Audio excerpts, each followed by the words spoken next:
प्रभुंकर धन्यवाद करी आपण मान निमंते जे आपण माने मते सुजोग देले प्रभुंकर वाक्य किसी कहवा गत दिन ठारू आमे पवित्र वाक्य शुणी आसुछु। प्रथम दिन आमे शुणिथिलु क्षमा देवा कथा, अन्य को क्षमा देवा, निजे क्षमा प्राप्त हवा। एटा होची ख्रीष्टीय जीवन नूतन विषय जहाँकि माने प्रकृत तांको ठारू क्षमा प्राप्त हेइथिबारु आज आमे बंचिचु। आंभ मानक निमंते विविध दया से आमको देखाई आज बंचाई। द्वितीय विषय आज सकाळे जहाँ देखुतुलु आमने आम मानकर परित्राण में हरैवा कि प्रश्न थिला, उत्तर आपण माने पाइछंती वाक्य द्वारा जे प्रकृत आम मानकर परित्राण आम माने हरैवा कि आपण माने वाक्य जहाँ शुणी तदनुसार निजक परीक्षा करी 2024 पार करिसंती आमने आमे 25 मसीह आम मानकर जीवन को से वाक्य अनुमोदित करने निमंते प्रभु आमको साहाय्य करंतु।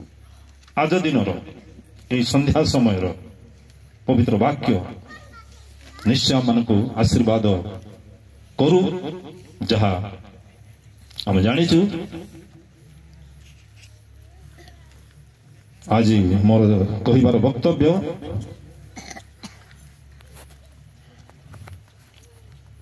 चारटा शरीर विषय में कहबी। चारिटा शरीर शरीर बोले ओडिया ही जाउची देह, चारटा देह आम शुणिबा। प्रभु आम को आशीर्वाद करंतु। जो वाक्य ईश्वरंकर पवित्र भक्त दास प्रेरित पाउल आपण माने जानिचंती एई जगतर पृथ्वी बोली कहबा, जगत बोली कहबा, एई जगतरे प्रथम शरीर कहार थिला। प्रथम शरीर आमे देखिन पढ़िथिबु, प्रचार शुणिथिबु। एई जगतरे प्रथम शरीर प्रथम देह कार थिला? आदम। ठीक कथा में कहूँ, किंतु लोक माने कहती मनुष्य मांकड़ू जात कहतु से शुणिचु। मांकड़ू मनुष्य जात से कहते आपण माने कि मु मनुष्यर लांज के देखी कि आज पर्यंत नाई सेंती हेई खंड हो गला। पुणी कौन कह लोक मान कार घरे गोटे पिला जन्म है लाज धरिकी जन्म हो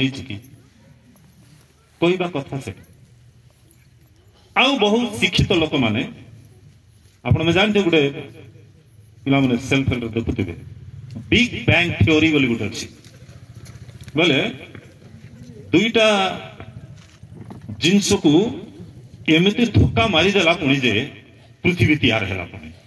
ये बाया माने केमती होउछन्ती लोक मन को भूत होउछन्ती। आम माने परमेश्वर लोक माने भाई माने के कहले भौणी माने कहले ए जगतर प्रथम देह आदम। एटा ख्रिस्टियन मानको पाई नाही, एटा जगतर प्रथम शरीर जो परमेश्वर आमे जानिचु। सब बेले आमे सुनुतो एटा परमेश्वर कौन करिसन्ती मनुष्य को निजर हस्तरे तैयार करिसन्ती बोली लिखा अछि। सेइथि पाई आज दिन रे प्रथम शरीर मन रखंतु, प्रथम शरीर प्रेरित पाउल सेटा को किपरि आमान निकट प्रकाश करंतु। रोमियो मंडली को प्रेरित पाउलंकर पत्र 5 पर्व 14 पद।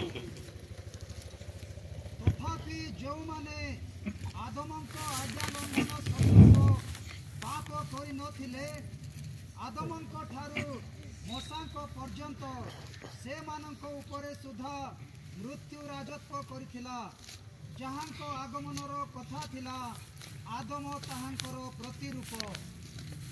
प्रथम धाड़ी रे कहिला आदमंक ठारू मसांक परिचय। आमे जानिछु प्रथम देह बोली कहिलु।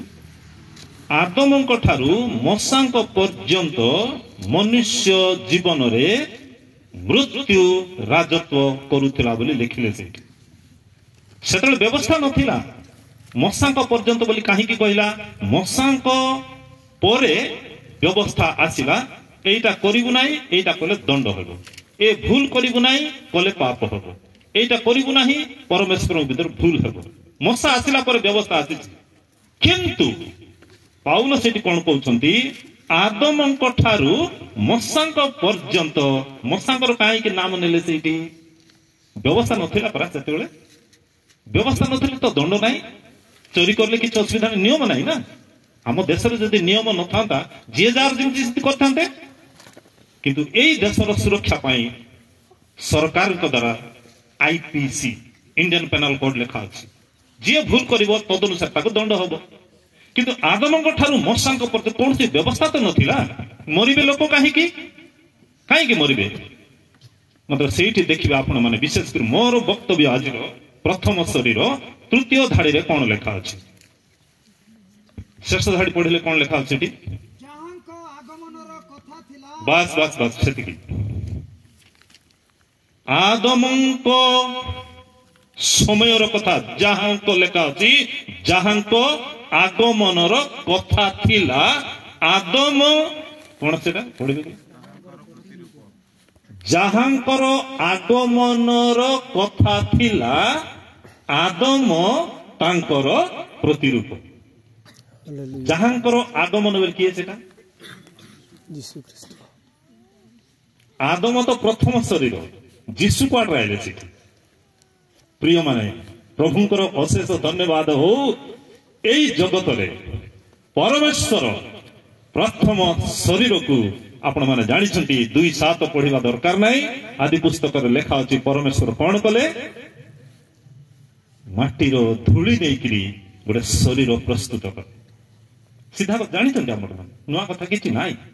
କିନ୍ତୁ ବିଶେଷ କରି କହିବାର ଉଦ୍ଦେଶ୍ୟ, ଯାହାଙ୍କର ଆଗମନର କଥା ଥିଲା, ମାନେ ଯୀଶୁଙ୍କର ଆଗମନର ହେଇ ନଥିବା ପୂର୍ବରୁ ଆଦମ ହଉଛନ୍ତି ସେଇ ଯୀଶୁଙ୍କର ପ୍ରତିରୂପ। ପ୍ରତିରୂପ ବୋଲେ କଣ? ରୂପ ପ୍ରତିରୂପ ମାନେ କଣ? ତାଙ୍କ ପରି ଯାହାଙ୍କର ଆଗମନର କଥା ଥିଲା, ଏଇ ଆଦମ ତାହାଙ୍କର ପ୍ରତିରୂପ। ସେଇଥିପାଇଁ ପରମେଶ୍ୱର କେତେ ଯୋଜନା କରିଥିବା ଆମେ ଜାଣିନାଉ। ଆମେ ବେଶୀ ସେଇ ବିଷୟରେ ଆଲୋଚନା ମଧ୍ୟ କରିପାରିବୁ ନାହିଁ, ଆମର ସେତିକି ଜ୍ଞାନ ନାହିଁ। ମାତ୍ର ପାଉଲଙ୍କ ଜୀବନରେ ପରମେଶ୍ୱର କହିଲେ କଣ ନା, ଯାହାଙ୍କର ଆଗମନର କଥା ଥିଲା, ମାନେ ଯୀଶୁଙ୍କର ଯେ ଆସିବାର ଥିଲା, ଆଦମ ହଉଛନ୍ତି ତାଙ୍କର ପ୍ରତିରୂପ। ତେବେ ସେଇଥିପାଇଁ ପରମେଶ୍ୱର ତାଙ୍କର ଯୋଜନା, ତାଙ୍କର ବୁଦ୍ଧି ଜ୍ଞାନ ଆମେ ମନୁଷ୍ୟ କଣ ସେ ବିଷୟରେ ବୁଝିପାରିବ। ମାତ୍ର ଗୋଟେ ଲେଖା ଅଛି କଣ ନା, ପ୍ରକୃତରେ ଆପଣ ମାନେ ଜାଣିଛନ୍ତି, ପ୍ରଥମ କରିନ୍ଥିୟ 15:45 ପଢିଲେ ଜାଣିପାରିବେ। ପ୍ରଥମ ଶରୀର ଦେଖନ୍ତୁ, ବହୁତ ଜାଗ୍ରତ। ଏଇ ଜଗତର ପ୍ରଥମ ଶରୀର ଦେହ। ଦେହ 15:45 କଣ ଲେଖା ଅଛି? ପ୍ରଥମ କରିନ୍ଥିୟ 15:45। ଏହିପରି ମଧ୍ୟ ଲେଖା ଅଛି, ଏହିପରି ମଧ୍ୟ ଲେଖା ଅଛି, ପ୍ରଥମ ମନୁଷ୍ୟ ଆଦମ, ପ୍ରଥମ ମନୁଷ୍ୟ ଆଦମ ଜୀବିତ ପ୍ରାଣୀ ହେଲେ। ଜୀବିତ ପ୍ରାଣୀ ହେଲେ। କାହିଁକି ଏଇଟା ପୁଣି ଏଇ 15:45 ଜୀବିତ ପ୍ରାଣୀ ହେଲେ ବୋଲି କୋଉଠୁ ସେ କହୁଛନ୍ତି? ପାଉଲ 2:7 ଆଦି ପୁସ୍ତକ 2:7 ଲେଖା ଅଛି, ପଢନ୍ତୁ ସେଇଟାକୁ। ଆଦି ପୁସ୍ତକ 2:7 ପଢନ୍ତୁ। ସଦାପ୍ରଭୁ ପରମେଶ୍ୱର ମନୁଷ୍ୟକୁ ନିର୍ମାଣ କରି ତାହାର ନାସିକା ରନ୍ଧ୍ରରେ ଫୁଙ୍କ ଦେଇ ପ୍ରାଣବାୟୁ ପ୍ରବେଶ କରାଇଲେ, ତହିଁରେ ଜୀବିତ ପ୍ରାଣୀ ହେଲା। ଏଇଟା ପୂର୍ବରୁ ଲେଖା ହେଇଛି ମଶାଙ୍କର ତୋରା ବ୍ୟବସ୍ଥାରେ, ମାନେ 5ଟା ପୁସ୍ତକ ଯୋଉ ମଶା ଲେଖିଛନ୍ତି, ମଶା ସେଟା ଲେଖିଲେ। ଏଇଠି ପାଉଲ କୋଉଠୁ ପାଇଲେ ସେ ଶିକ୍ଷା? ପ୍ରିୟ ଭାଇ ଏବଂ ପଢନ୍ତୁ ଭାଇ ଆପଣ। ଶେଷ ଆଦମ ଜୀବନଦାୟକ ଆତ୍ମା ହେଲେ। ପ୍ରଥମ ମନୁଷ୍ୟ ଜୀବନଦାୟ ପ୍ରାଣୀ ହେଲା, ମାତ୍ର ଶେଷ ଆଦମ ପ୍ରିୟ ମାନେ ବିଶେଷ କରି ଜାଣି ରଖିବା, ସିଏ କଣ? ଜୀବନଦାୟକ ଆତ୍ମା ସେ ଅଟନ୍ତି। ବହୁତ ବଡ଼ କଥା ଆମ୍ଭମାନଙ୍କ ନିମନ୍ତେ, କାରଣ ସେଇଠି ଶେଷ ଆଦମ ବୋଇଲା ନା ଦ୍ୱିତୀୟ ଆଦମ ବୋଇଲା। ଅନେକ ସମୟରେ ଦୟାକରି ବାଇବେଲ ଶୁଣିବା ସମୟରେ, ପ୍ରଚାର ଶୁଣିବା ସମୟରେ ଏଇଟା ଜାଗ୍ରତ ହେଇକି ଶୁଣନ୍ତୁ। ଅନେକ କହନ୍ତି, ସେମାନଙ୍କର ବିଷୟରେ ମୁଁ କହିବାକୁ ଚାହିଁବି ନାହିଁ। ଏଇଠି ବାଇବେଲ କହୁଛି ଯୀଶୁଙ୍କୁ ଶେଷ ଆଦମ, ମାତ୍ର ଏମାନେ କହନ୍ତି ସେ ଦ୍ୱିତୀୟ ଆଦମ ବୋଲି କହନ୍ତି। ବାଇବେଲ ଆମେ ଶୁଣିବା ସମୟରେ, ବାଇବେଲକୁ ପଢ଼ିବା ସମୟରେ ଆମେ ଜାଗ୍ରତ ହେବା। ଭୁଲ ବିଷୟକୁ ଆମେ ଗ୍ରହଣ କେବେ ମଧ୍ୟ କରିବା ନାହିଁ। ବାଇବେଲ କହୁଛି ଯୀଶୁଙ୍କୁ ଶେଷ ଆଦମ ବୋଲି। ପ୍ରିୟ ଭାଇ ଏବଂ ଭଉଣୀ, ପରମେଶ୍ୱର ସେଠି ଲେଖିଲେ କ'ଣ, କେତେ ତାଙ୍କର ଯୋଜନା ଥିଲା ଯେ ଆଦମଙ୍କୁ ତିଆରି କରିବା ସମୟରେ ଯିଏ ଆସିବାର ଅଛି ତାଙ୍କର ପ୍ରତିରୂପ ସେଇ ଆଦମ ଥିଲେ। 8:58 କାଢ଼ନ୍ତୁ, ଜହନ 8:58। 8:58 କ'ଣ ଲେଖା ଅଛି? ଜହନ ଲିଖିତ ସୁସମାଚାର 8:58। ଯୀଶୁ ସେମାନଙ୍କୁ କହିଲେ, କହୁଅଛି ଏଇଠି ଅବ୍ରାହମଙ୍କ ଜନ୍ମ ପୂର୍ବରୁ ଅଛି। ଯୀଶୁଙ୍କର ଜନ୍ମ ଅବ୍ରାହମଙ୍କ ଆଗରୁ ହେଲା ନା ପରେ ହେଲା? ମତେ ସେ କହୁଛନ୍ତି ଅବ୍ରାହମଙ୍କ ପୂର୍ବରୁ ମୁଁ ଅଛି ବୋଲି। ଏଇ ବିଷୟକୁ ସେ ପ୍ରକାଶ କରନ୍ତି ଯେ ଅବ୍ରାହମଙ୍କ ପୂର୍ବରୁ ମୁଁ ଅଛି କହିଲେ ପରମେଶ୍ୱର ଯୋଉଟା କହିଲେ ତାଙ୍କର ଆଗମନର କଥା ଯୋଉଟା ଥିଲା ଆଦମଙ୍କ ଠାରେ ସେ ପ୍ରକାଶ କରିଛନ୍ତି। ଏର ବାୟାଟା ବୋଇଲେ ଯୀଶୁଙ୍କୁ ବାୟା ପାଗଳ ବୋଲି କହିଲେ, ସେ ଲେଖା ଅଛି, ପଢିଲେ ଆପଣ ଜାଣିବେ ଏର ପାଗଳଟା ଏଇଟା। ତୋତେ ଏଠି 50 ବର୍ଷ ହେଇନାହିଁ, ଆଦମଙ୍କ ଠାରୁ ଆଗରୁ ଅଛି ବୋଲି କହୁଛି, ଏଠି ବାୟାଟା ବୋଲି କହିଲେ ସେ କହିଲେ। ପ୍ରିୟ ଭାଇ ଏବଂ ଭଉଣୀ ମାନେ, ପ୍ରଭୁ ଆମକୁ ସାହାଯ୍ୟ କରନ୍ତୁ। କ'ଣ ନା ପ୍ରକୃତରେ 1 ପର୍ବର 15 ପଦ ପଢନ୍ତୁ, ଜହନ 1:15।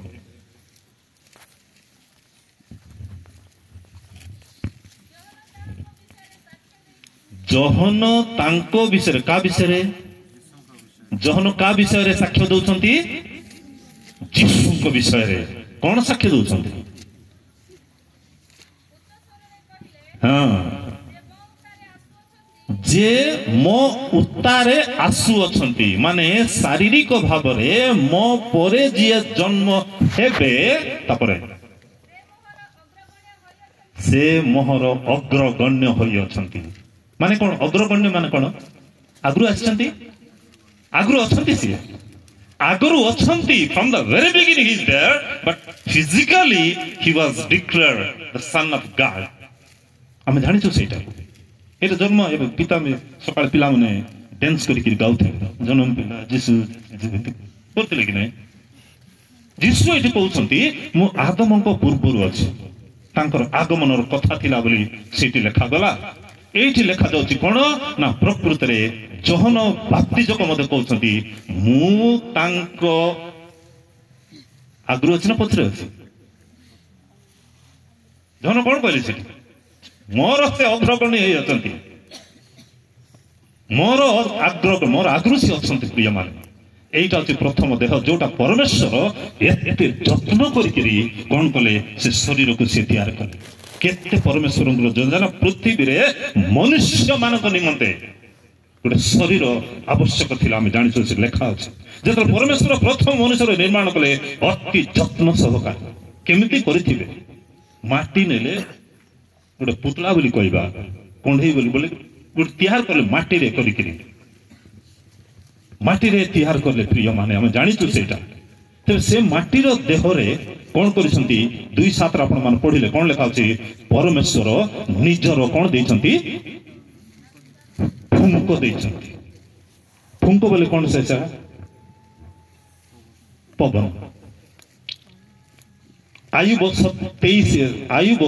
27:3 ଦେଖନ୍ତୁ କଣ ଲେଖା ଅଛି ଆୟୁବ 27:3 କାରଣ ଏବେ ହିଁ ମୋର ଜୀବନ ଏବେ ହିଁ जो ଆୟୁବ ନିଜେ କହୁଛନ୍ତି ଏବେ ହିଁ ମୋର ଜୀବନ ମୋ ମଧ୍ୟରେ ସୁସ୍ଥ ଅଛି ମୋ ମଧ୍ୟରେ ସୁସ୍ଥ ଅଛି ଓ ମୋ ନାସିକାରେ ପରମେଶ୍ୱର ଏଇଠି ଆହୁରି ସେ କହୁଛନ୍ତି ସେଇଠି ଯୀଶୁଙ୍କ ପରମେଶ୍ୱରଙ୍କର ନିର୍ମାଣ ପିଣ୍ଡ କଣ୍ଢେଇରେ ପରମେଶ୍ୱର ତାଙ୍କର ନାସିକାରେ ନିଜର ଫୁଙ୍କ ଦେଲେ। ଆୟୁବ ଏଠି କଣ କହୁଛନ୍ତି? ମୋ ନାସିକାରେ ପରମେଶ୍ୱର ମୋ ନାସିକାରେ ପରମେଶ୍ୱରଙ୍କର ଦତ୍ତ ନିଶ୍ୱାସ ଅଛି। ଦତ୍ତ ନିଶ୍ୱାସ ଅଛି। ପରମେଶ୍ୱର ଯୋଉ ନିଶ୍ୱାସ ଦେଇଛନ୍ତି ପ୍ରିୟମାନେ, ପ୍ରଥମ ମନୁଷ୍ୟ ଠାରୁ ଆଜି ମଧ୍ୟ ଆମ୍ଭ ମାନଙ୍କର ଜୀବନରେ ଆୟୁବ ଯେମିତି କହୁଛନ୍ତି ଯେ ମୋର ନିଶ୍ୱାସ ପରମେଶ୍ୱରଙ୍କର ଦିଆଯାଇଛି। ବାପା ମାଙ୍କ ଠାରୁ ଜନ୍ମ ହେଲୁ, ପୂର୍ବ ପୁରୁଷ ମାନଙ୍କ ଠାରୁ ଜନ୍ମ ହେଲୁ, କିନ୍ତୁ ପ୍ରଥମ ମନୁଷ୍ୟ ଯିଏ ତାଙ୍କ ଠାରୁ ଆମ୍ଭ ମାନଙ୍କର ଶ୍ୱାସ ବାୟୁ ଆଜି ପର୍ଯ୍ୟନ୍ତ ଚାଲିଅଛି। 37 ପଢିଲ, 22 33:4 ପଢ ଆୟୁବର 33:4 କଣ ଲେଖୁଛି ସେଇଠି? 33:4 କିଏ ସୃଷ୍ଟି କରିଛି? ଆୟୁବ କଣ କହୁଛନ୍ତି? ପରମେଶ୍ୱରଙ୍କର ଆତ୍ମା ମତେ ସୃଷ୍ଟି କରିଛି। ପ୍ରଥମରେ କହିଲେ ତାଙ୍କର ନିଶ୍ୱାସ, ତାଙ୍କର ଶ୍ୱାସ ବାୟୁ ମତେ ଜୀବନ ଦେଇଛି। ତାପରେ କହୁଛି ତାଙ୍କର ଆତ୍ମା ମତେ କଣ କରିଛି? ସୃଷ୍ଟି କରିଛି। ଭୟଙ୍କର ବିଷୟ ପ୍ରିୟମାନେ, ଆଜି ଆମେ ବଞ୍ଚିଛୁ, ସାଧାରଣ ମନୁଷ୍ୟ ନୁହଁ। ଆମେ ମନୁଷ୍ୟକୁ ସବୁଠାରୁ ଜନ୍ତୁ ପଶି ଯାହା କିଛି ଜଳ ସବୁ କଲେ ପରମେଶ୍ୱର। ସର୍ବ ଜଗତକୁ ସୃଷ୍ଟି କଲେ। ପଢିବା ଦରକାର, ଜାଣିଛୁ ସେଟା 17-24 ଲେଖା ଅଛି, ପଢନ୍ତୁ ନାହିଁ ଯେ ସର୍ବ ଜଗତକୁ ସୃଷ୍ଟି କରି ପରମେଶ୍ୱର ସମସ୍ତ ବିଷୟକୁ ମନୁଷ୍ୟର ଅଧୀନରେ କଲେ। ଆମେ ଜାଣିଛୁ ସେଇଟା। ତେବେ ମନୁଷ୍ୟ ମାନେ ଆମମାନଙ୍କ ନିମନ୍ତେ ବିଶେଷ କରି ଜାଣି ରଖିବା ଦରକାର ଯେ ପ୍ରଥମ ମନୁଷ୍ୟ ଯେ ଆଦମ ହଉଛନ୍ତି ଯୀଶୁଙ୍କର ପ୍ରତିରୂପ।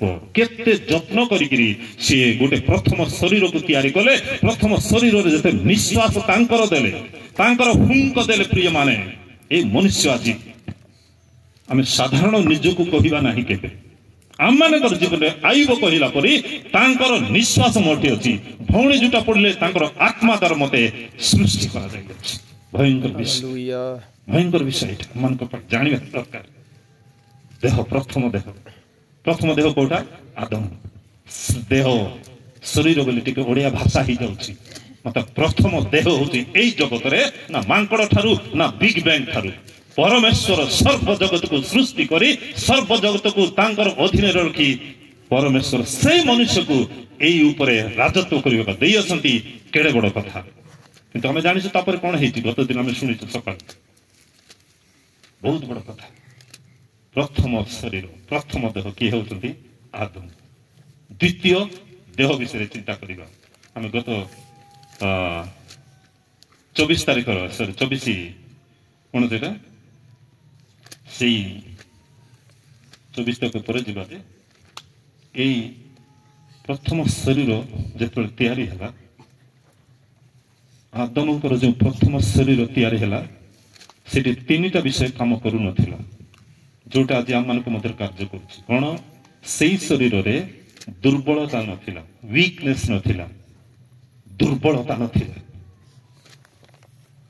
ଦୁର୍ବଳତା ନଥିବାରୁ ରୋଗ ମଧ୍ୟ ନଥିଲା।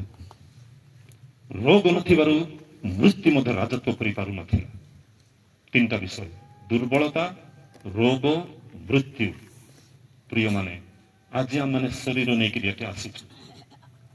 ଆଜି ଆମମାନେ ଏଠି ଶରୀର ନେଇକିରି ଆମମାନଙ୍କର ଦେହକୁ ନେଇ ଆସୁ। ପରେ ଯିବା ସେଇ ବିଷୟରେ। କିନ୍ତୁ କହିବାର ଉଦ୍ଦେଶ୍ୟ, ସେଇ ପରମେଶ୍ୱରଙ୍କର ଦ୍ୱାରା ନିର୍ମାଣ କରାଯାଇଥିବା, ହାତରେ ତିଆରି କରାଯାଇଥିବା ଶରୀରରେ ନା ଦୁର୍ବଳତା ଥିଲା, ନା ରୋଗ ଥିଲା, ନା ମୃତ୍ୟୁ ଥିଲା।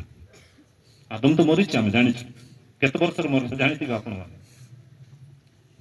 କେତେ ବର୍ଷ ଆଦମ ବଞ୍ଚିଥିଲା? 930। ଅବା ଆମେ ଲେଖିଲେ ଆପେ କି ହିସାବ କରିପାରବା କି? ଆମର ବୟସ ବୋଲେ ଆର ନାଇନି, ଆଜିକାଲି 50 ଟପ।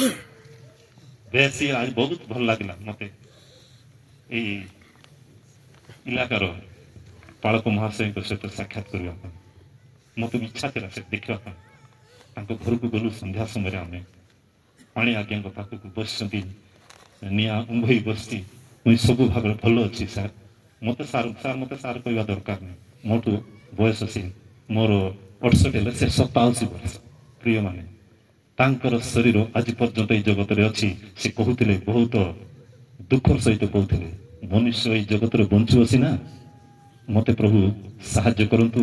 ମୋର ଏହି ପ୍ରାର୍ଥନା ଯେ ମୁଁ ଖଟରେ ନ ପଡିକିରି ମରିବି ବୋଲି କହିଲେ। ବହୁତ ସତ କଥା ଏସବୁ ପ୍ରିୟମାନେ। ଯେଉଁ ଶରୀର ଦୁର୍ବଳତା ରୋଗ ମୃତ୍ୟୁ ସ୍ପର୍ଶ କରିନଥିଲା। ଆଜି ମନୁଷ୍ୟ ଜୀବନରେ ସେଇ ଦୁର୍ବଳତା ସେଇ ରୋଗ ସେଇ ମୃତ୍ୟୁ ଦ୍ୱାରା ଆଜି ଆମେ ଦୁଃଖିତ ଅଛୁ। କିନ୍ତୁ ପ୍ରିୟମାନେ ପ୍ରଭୁ ଆମମାନଙ୍କୁ ସାହାଯ୍ୟ କରନ୍ତୁ, ବିଶେଷ କରି ପ୍ରଭୁ ସାହାଯ୍ୟ କରନ୍ତୁ। କ'ଣ ହେଇଛି ନା ପରମେଶ୍ୱର ମନୁଷ୍ୟକୁ ନିଜର ପ୍ରତିମୂର୍ତ୍ତିରେ ବୋଲି ଲେଖା ଅଛି।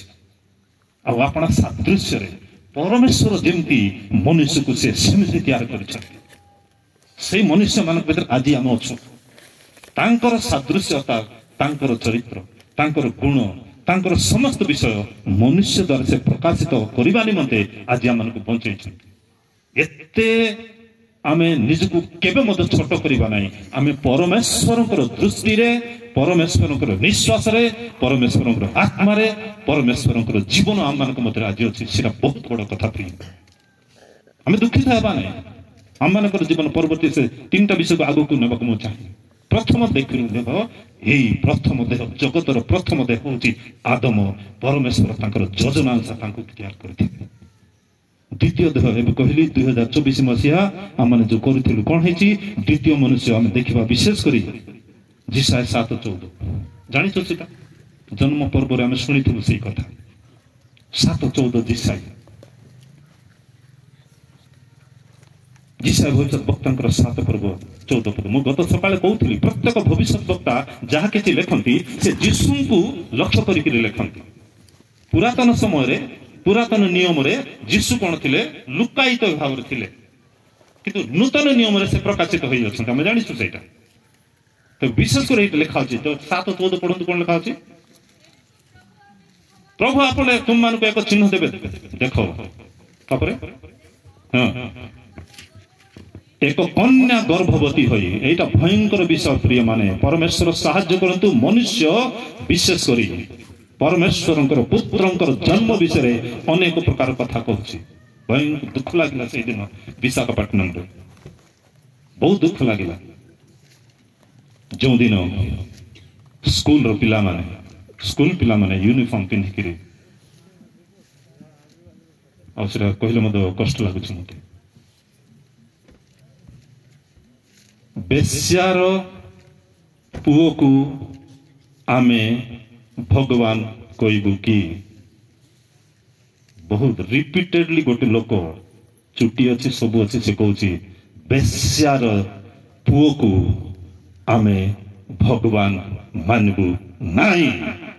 ତାପରେ ତାଙ୍କର ଯୋଉ ସ୍ଲୋଗାନ ଏଠି ମୁଁ କହିବି ନାହିଁ ସେଟା ପ୍ରିୟମାନେ ପବିତ୍ର ପରମେଶ୍ୱର ଏଇ ଜଗତରେ କନ୍ୟାକୁ ଗର୍ଭବତୀ ଭୟଙ୍କର କଥା ବୁଝିପାରିବା କି? ଆମେ ଗୋଟେ କନ୍ୟାକୁ ଗର୍ଭବତୀ କଲେ ଯଦ୍ୱାରା ସିଏ କୌଣସି ମତେ ଏଇ ଜଗତର ପାପ ଦ୍ୱାରା ବୋଲେ ଜନ୍ମ କ'ଣ ନା ଶାରୀରିକ ସମ୍ବନ୍ଧ ଦ୍ୱାରା ତାଙ୍କର ଜନ୍ମ ହେଇନାହିଁ। ଏଇଟା ଆମେ ଭଲ ଭାବରେ ଜାଣିଛୁ।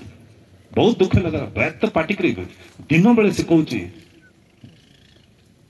ବେଶ୍ୟାର ପୁଅକୁ ଆମେ କେବେ ମଧ୍ୟ ଭଗବାନ ବୋଲି ମାନବୁ ନାହିଁ ବୋଲି କହିଲା। ବହୁତ ଦୁଃଖ ଲାଗିଲା। ମୁଁ ସେ ଭିଡ଼ିଓ ମୁଁ ଡିଲେଟ୍ କରିଦେଲି। ଆମେ ବାହାର କେତେଟା କଥା ଶୁଣିଲେ ବହୁତ କଷ୍ଟ ଲାଗୁଛି।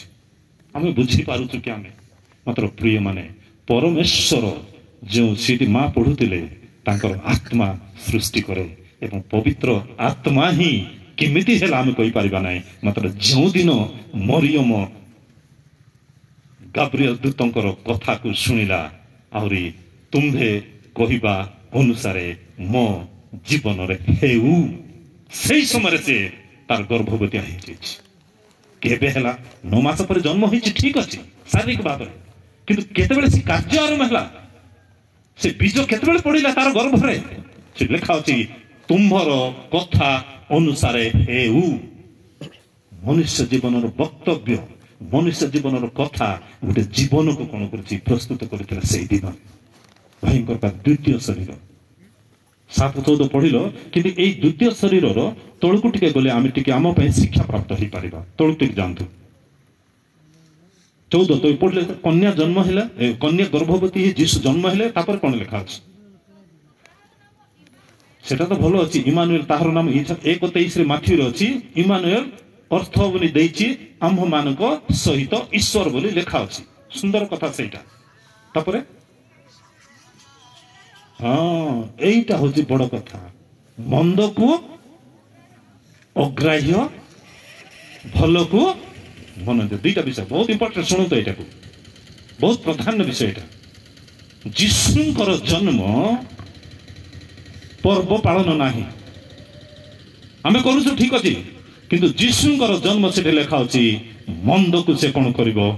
ଅଗ୍ରାହ୍ୟ କରିବ, ଭଲକୁ ସେ କଣ କରିବ? ମନୋନୀତ କରିବ। ଏକ୍ଜାକ୍ଟଲି ଆଜ ଦିନରେ ଓଲଟା ହଉଛି। ଆମେ ଜାଣିଛୁ, ଆମେ ମନ୍ଦକୁ ଘୃଣା କରିବା ପରିବର୍ତ୍ତେ ମନ୍ଦକୁ ଗ୍ରହଣ କରୁଛୁ, ଉତ୍ତମ ବିଷୟକୁ ବୋଲି କହିଦଉଛୁ, ଅଗ୍ରାହ୍ୟ କରିଦଉଛୁ। ଦ୍ୱିତୀୟ ଦେହ, ପ୍ରିୟ ମାନେ ପ୍ରଭୁ ଆମକୁ ସାହାଯ୍ୟ କରନ୍ତୁ। ଏଇ ଯୀଶୁଙ୍କର ଜନ୍ମ ପ୍ରଥମ ମନୁଷ୍ୟକୁ ତିଆର କରିବା ପାଇଁ ପରମେଶ୍ୱର ଏତେ ଯୋଜନା କରିଥିଲେ, ଦ୍ୱିତୀୟ ଶରୀରକୁ ମଧ୍ୟ ତିଆରି କରିବା ପାଇଁ ତାଙ୍କର କେତେ ଯୋଜନା ହେଲା ଯେ ଗୋଟେ କନ୍ୟାକୁ ସେ ମନୋନୀତ କରି ଦୂତଙ୍କ ଦ୍ୱାରା ଖବର ଦେଲେ ଯେ ତୋର ଭିତରେ ପବିତ୍ର ଆତ୍ମା ଅବତୀର୍ଣ୍ଣ ହେବେ, ଯଦ୍ୱାରା ତୁ ଗୋଟେ ସନ୍ତାନକୁ ଜନ୍ମ କରିବୁ, ଇମାନୁଏଲ, ଆମ୍ଭମାନଙ୍କ ସହିତ ଈଶ୍ୱର। ଆମେ କଥାରେ କହିବା ଠିକ ଅଛି ଇମାନୁଏଲ ଆମମାନଙ୍କ ସହିତ ଈଶ୍ୱର ବୋଲି, କିନ୍ତୁ ପ୍ରକୃତରେ ଯେଉଁ ବାକ୍ୟ ଇମାନୁଏଲ ଅର୍ଥାତ ଈଶ୍ୱର ଆମମାନଙ୍କ ସହିତ ବୋଲି ଲେଖା ଅର୍ଥାତ ଦେଇଛି ସେଠି 1:23 ତଳେ ପଢିଲେ ଜାଣିପାରିବେ। ଅର୍ଥାତ ବୁଝିବାକୁ କୁହାଯାଇଛି। ଇମାନୁଏଲର ଅର୍ଥ କଣ ସେ ଲେଖା ଅଛି, ମୁଁ ଅର୍ଥ ବୁଝାଇବା ଦରକାର ନାହିଁ, ଲେଖା ଅଛି ନା ସେଠି 1:23 କଣ ଲେଖା ଅଛି? ଅର୍ଥାତ ଆମ୍ଭମାନଙ୍କ ସହିତ ଈଶ୍ୱର। ପ୍ରିୟମାନେ ପ୍ରଭୁ ଆମମାନଙ୍କୁ ସାହାଯ୍ୟ କରନ୍ତୁ। ଆମମାନଙ୍କ ସହିତ ଈଶ୍ୱର ବୋଲି କାନ୍ଥରେ ଲେଖିଲେ କିଛି ଲାଭ ନାହିଁ। ଆମ୍ଭମାନଙ୍କ ସହିତ ଈଶ୍ୱର ବୋଲେ ଆମେ ଜାଣିଛୁ ପିତା, ପୁତ୍ର, ପବିତ୍ର ଆତ୍ମା ଏକ ଆମମାନଙ୍କର ପରମେଶ୍ୱର, ଯାହାକୁ ଆମେ ସେବା କରୁଛୁ।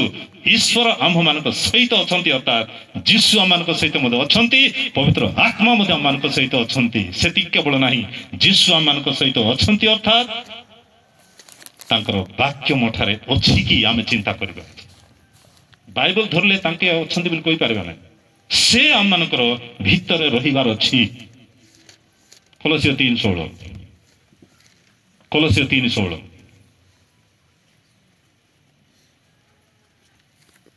କଲୋସିଓ 3:16। ଖ୍ରୀଷ୍ଟଙ୍କ ବାକ୍ୟ ପ୍ରଚୁର ଭାବେ, ଖ୍ରୀଷ୍ଟଙ୍କ ବାକ୍ୟ, ପ୍ରିୟମାନେ ଖ୍ରୀଷ୍ଟଙ୍କର ବାକ୍ୟ ଅର୍ଥାତ ପରମେଶ୍ୱର ଆମମାନଙ୍କ ସହିତ ପରମେଶ୍ୱର ଇମାନୁଏଲ, ସେଟା ବୁଝିବା ସିଆଡେ। କିନ୍ତୁ ଖ୍ରୀଷ୍ଟଙ୍କର ବାକ୍ୟ ତୁମ୍ଭମାନଙ୍କ ମଧ୍ୟରେ ବାସ କରୁ। ଛାଡ଼ିଦେଲ ଗୋଟେ ପ୍ରଚୁର ଭାବେ। ହଁ ଦେଖିଲ, ପଢିଥିଲ, ମୁଇଁ ଶୁଣିଲି କି ନାଇଁ? ଠିକ ଅଛି, କିଛି ବାଧା ନାହିଁ। ଆଉ ଥରେ ଭଲ କରି ପଢିଦିଅ। ଖ୍ରୀଷ୍ଟଙ୍କ ବାକ୍ୟ, ଖ୍ରୀଷ୍ଟଙ୍କ ବାକ୍ୟ ପ୍ରଚୁର ଭାବେ ପ୍ରଚୁର ଭାବେ ତୁମମାନଙ୍କ ଠାରେ ବାସ କରୁ। ତୁମମାନଙ୍କ ଠାରେ ବାସ କରୁ। ଇମାନୁଏଲ ପରମେଶ୍ୱର ଆମମାନଙ୍କ ସହିତ ଠିକ ଅଛି। ଏଇଠି ଆମମାନଙ୍କୁ ପ୍ରେରିତ ପାଉଲ କହୁଛନ୍ତି ଖ୍ରୀଷ୍ଟଙ୍କର ବାକ୍ୟ ତୁମ୍ଭମାନଙ୍କ ମଧ୍ୟରେ ପ୍ରଚୁର ଭାବରେ ବାସ କରୁ। ପ୍ରଚୁର ବୋଲି କେତେ? ଏତକି ବୋଲି କହିଲେ ହେବ କି? ଏତକି କେତେ କି ଆମେ କହିପାରିବା ନାହିଁ, ମାତ୍ର କହୁଛନ୍ତି ପ୍ରିୟମାନେ ଈଶ୍ୱରଙ୍କର ପବିତ୍ର ବାକ୍ୟ, ଆହୁରି ସେ କହୁଛନ୍ତି ଖ୍ରୀଷ୍ଟଙ୍କର ବାକ୍ୟ।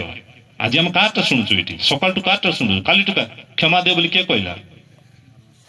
ଯୀଶୁ କହିଲେ ତମେ କ୍ଷମା ଦିଅ, ତମେ କ୍ଷମା ଦେଲେ ତମକୁ କ୍ଷମା ଦିଆଯିବ। ଯୀଶୁ କହିଛନ୍ତି ଆମେ ସେଇ ବାକ୍ୟ ସବୁ ଆମମାନଙ୍କର ଜୀବନରେ ରହିବାର ଅଛି। ପ୍ରିୟମାନେ ଯଦି ରହିଲେ ତାକୁ ଆମେ ବ୍ୟବହାର କରିପାରିବୁ। କେବଳ ଇମାନୁଏଲ ଈଶ୍ୱର ଆମମାନଙ୍କ ସହିତ ଅଛନ୍ତି ବୋଲିବାଟା କିଛି ଲାଭ ନାହିଁ, ଅର୍ଥମିତ ନୁହଁ। ତେବେ ଆମମାନଙ୍କ ମଧ୍ୟରେ କଣ ହେଉଛି? ଈଶ୍ୱରଙ୍କର ପବିତ୍ର ବାକ୍ୟ, ଯାହାକି ଆମେ ଜାଣିଛୁ ଯେତେବେଳେ ପରମେଶ୍ୱର କହିଲେ ସେଇଟା ହଉଛି ବାକ୍ୟ, ସେଇଟା ହଉଛି ଶବ୍ଦ, ସେଇଟା ତାଙ୍କ ମୁଖ ନିଃସୃତ ଯେତେବେଳେ ବାକ୍ୟ ଏଇ ଜଗତକୁ ସୃଷ୍ଟି କରିଥିଲା ଆମେ ଜାଣିଛୁ ସେଇଟା ହଉଛି ବାକ୍ୟ। ତାପରେ 1:14 ଲେଖା ଅଛି ଯେ ସେଇ ବାକ୍ୟ କଣ ହେଲା? ଦେହବନ୍ତ ହେଲା ବୋଲି ଲେଖା ଅଛି। ସେଇ ବାକ୍ୟ ଅର୍ଥାତ ଯୀଶୁ ଦେହବନ୍ତ ହେଲେ। ଯୀଶୁ ହଉଛନ୍ତି ସେଇ ପବିତ୍ର ବାକ୍ୟ, ଯେଉଁ ପବିତ୍ର ବାକ୍ୟକୁ ଆମ୍ଭମାନଙ୍କ ମଧ୍ୟରେ କରି ରଖିବା ପାଇଁ ପ୍ରେରିତ ପାଉଲ କହୁଛନ୍ତି ଖ୍ରୀଷ୍ଟଙ୍କର ପବିତ୍ର ବାକ୍ୟ ତୁମ୍ଭମାନଙ୍କ ମଧ୍ୟରେ ପ୍ରଚୁର ବାସ କରୁ। ତୁମ୍ଭେମାନେ ପରସ୍ପରକୁ ସମ୍ପୂର୍ଣ୍ଣ ଜ୍ଞାନ ସହ ଠିକ ଅଛି, ଶିକ୍ଷା ଓ ଚେତନା ଦିଅ। ବାକ୍ୟ ରହିଲେ ଚେତନା, ପରାମର୍ଶ। ଯଦି ଖ୍ରୀଷ୍ଟଙ୍କ ବାକ୍ୟ ଆମମାନଙ୍କ ମଧ୍ୟରେ ପ୍ରଚୁର ଭାବରେ ବାସ କରୁ ବୋଲିବେ, ରୋମିଓର 7:17 କଣ ଲେଖା ଅଛି ପଢିଦେବା।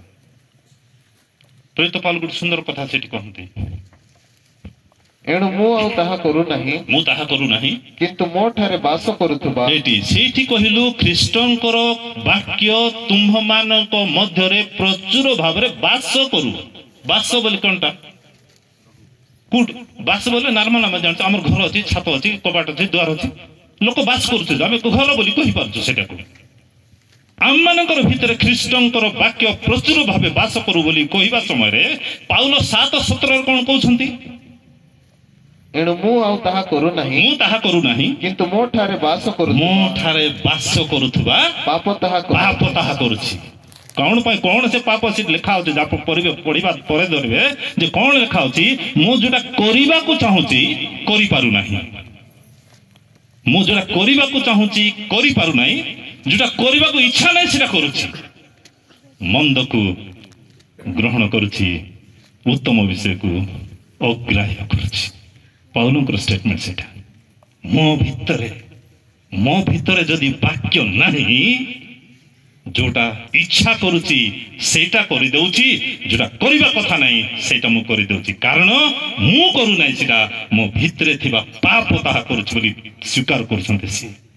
ଭୟଙ୍କର ବିଷୟ ପ୍ରିୟମାନେ, ଆମମାନଙ୍କର ଶରୀର ପରେ ଦେଖିବା ଯେ ଯୀଶୁଙ୍କ ବିଷୟ ଆମେ ଦେଖିଲୁ କଣ ହେଇଛି ନା, ପ୍ରକୃତରେ ଯୀଶୁଙ୍କ ନିମନ୍ତେ ଯେଉଁ ଶରୀର ସେ ପ୍ରସ୍ତୁତ କରିଥିଲେ ପ୍ରିୟମାନେ, ପ୍ରଥମ ଦେହ ଯେମିତି ରୋଗ ଦୁର୍ବଳତା ମୃତ୍ୟୁ ଦ୍ୱାରା ଆକ୍ରାନ୍ତ ହେଇନଥିଲା, ଦ୍ୱିତୀୟ ଦେହ ମଧ୍ୟ ଠିକ ସେହିପରି ଯୀଶୁଙ୍କ ପାଖକୁ ରୋଗ ଦୁର୍ବଳତା ମୃତ୍ୟୁ କେବେ ମଧ୍ୟ ଚେଷ୍ଟା କରିଥିଲା, ସ୍ପର୍ଶ କରିପାରିନଥିଲା।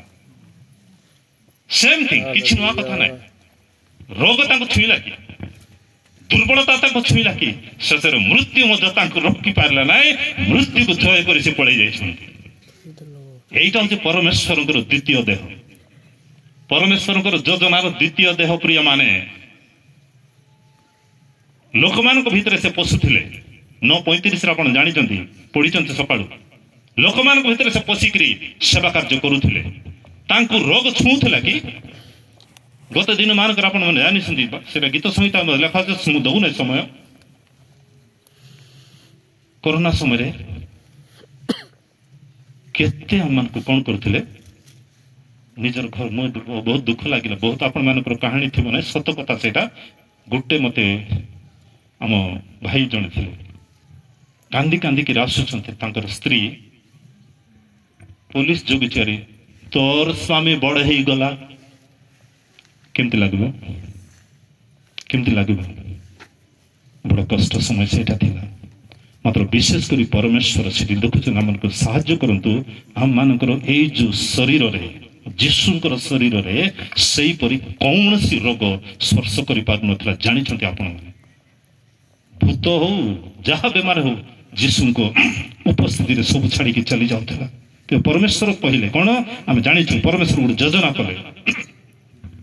এইটা পরমেশ্বরଙ୍କର ଯୋଜନା। ଏଭ୍ରି 10:5 ଲେଖା ଅଛି, এটা ପରମେଶ୍ୱରଙ୍କର ଯୋଜନା।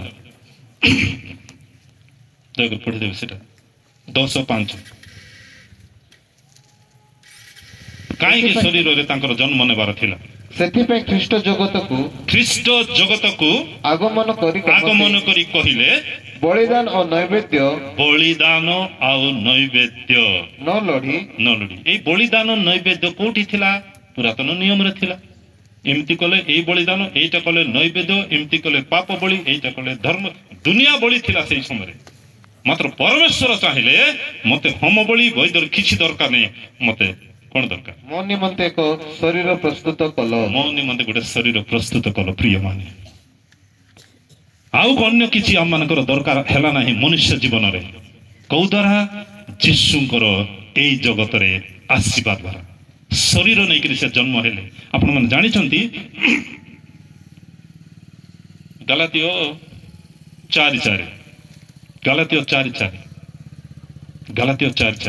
କିନ୍ତୁ କାଳ ସମ୍ପୂର୍ଣ୍ଣ ହୁଅନ୍ତେ। ଦେଖନ୍ତୁ, କାଳ ସମ୍ପୂର୍ଣ୍ଣ, କେତେଟା କାଳ, କଣ କାଳ, ସବୁ ତାଙ୍କର ଧର୍ମରେ ମୁଁ କହିବି ନା ସେଇଟା, କିନ୍ତୁ କାଳ ପରମେଶ୍ୱରଙ୍କର ଯୋଜନା, ପରମେଶ୍ୱରଙ୍କର ଇଚ୍ଛା, ତାଙ୍କର ଯୋଜନା ଅନୁସାରେ ଗୋଟେ ସମୟ ସମାପ୍ତ ହେବାରୁ କାଳ ସମ୍ପୂର୍ଣ୍ଣ ହୁଅନ୍ତେ ଈଶ୍ୱର ଆପଣା ନିକଟରୁ ନିଜ ପୁତ୍ରଙ୍କୁ ପ୍ରେରଣ ନିଜ କଲେ। ପୁତ୍ରଙ୍କୁ ଏଇ ଜଗତରେ ପ୍ରେରଣ କଲି କନ୍ୟା ଗର୍ଭରୁ ଜାତ କରାଇଛନ୍ତି ଯୋଉଟା କି ଗତ ଦିନରେ ଆମେ ପାଳନ କରିକି ଜାଣିଛୁ ଆମେ ପାଳନ କରୁଛୁ ଠିକ ଅଛି କିଛି କଥା ନାହିଁ କିନ୍ତୁ ମନେ ରଖିବା ଏଇଟା ପରମେଶ୍ୱରଙ୍କର ଯୋଜନା ସର୍ବ ଜଗତ ପାଇଁ ଛାତ ତଳେ ବସିଥିବା ଲୋକମାନଙ୍କ ପାଇଁ କେବଳ ନୁହଁ ସର୍ବ ଜଗତ ପାଇଁ ସେଇ ପରମେଶ୍ୱର ତାଙ୍କ ଠାରୁ ନିଜର ପୁତ୍ରଙ୍କୁ ସେ କାଳ ସମ୍ପୂର୍ଣ୍ଣ ହେବାରୁ ଗୋଟେ କନ୍ୟା ଦେଇକିରି ସେ ପଠେଇଛନ୍ତି ଯୋଉ ଶରୀରରେ ପ୍ରିୟମାନେ ରୋଗ ଦୁର୍ବଳତା ମୃତ୍ୟୁ ସ୍ପର୍ଶ କରିବା ଛୁଇଁ ପାରିଲା ନାହିଁ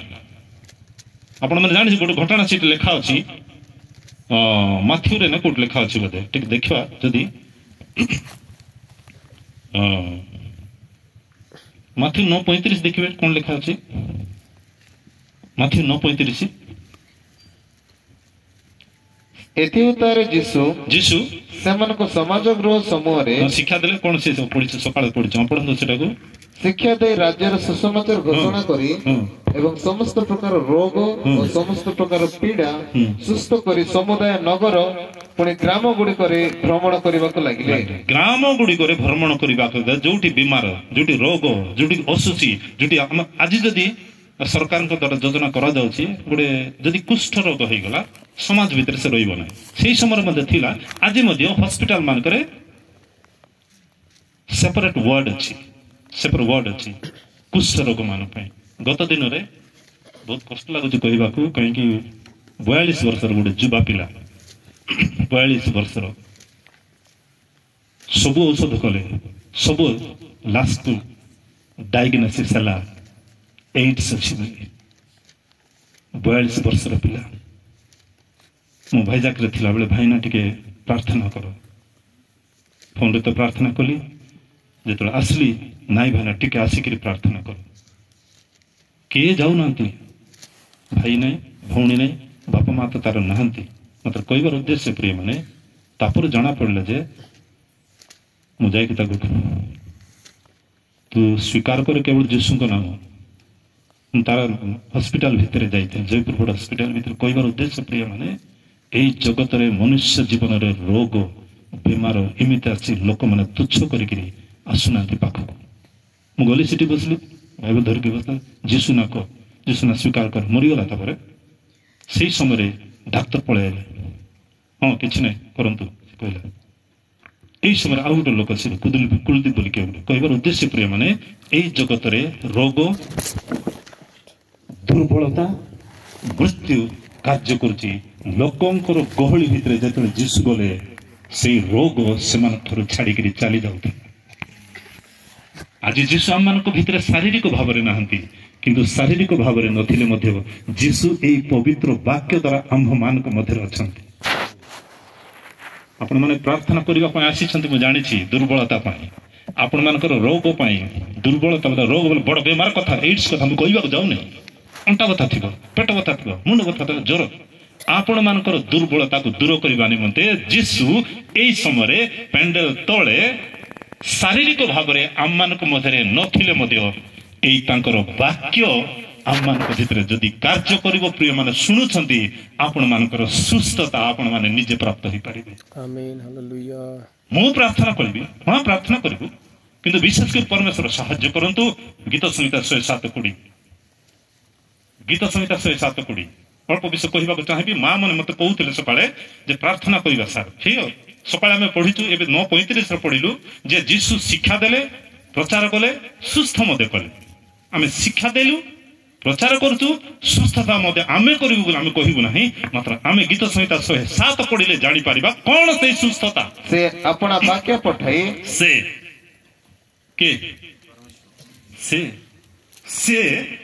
ତାଙ୍କର ବାକ୍ୟକୁ ପଠାଇ ବୋଲେ କଣ ବାଇବଲ କେମିତି ଫିଙ୍ଗିଦେବି କି